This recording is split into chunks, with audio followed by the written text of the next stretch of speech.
خب سلام خدمت دوستان عزیزان یه نکته در مورد رول سفاری بهتون بگم. دوربین رو بیار نزدیک. ببین وقتی میکوبید اینو اینجا شو همه بلدم. من خواستم این نکته بگم خیلی مهمه، خیلی جا دیدم این اشتباه رو میکنم. ببینید عزیزان، یک بار اینجا یک بار میزنی تو آرد، فقط یک بار.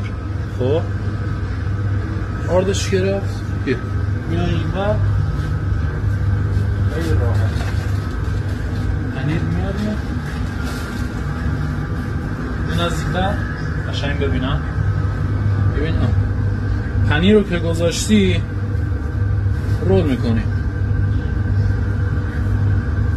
خب رول که کردی مهمترین کارش اینه یه بار آرد زدی، یه بار تخم مرغ و شیر میزنی. خب یک بار فقط برمیاری شاید تخم مرغش برید یه بار تمام شد.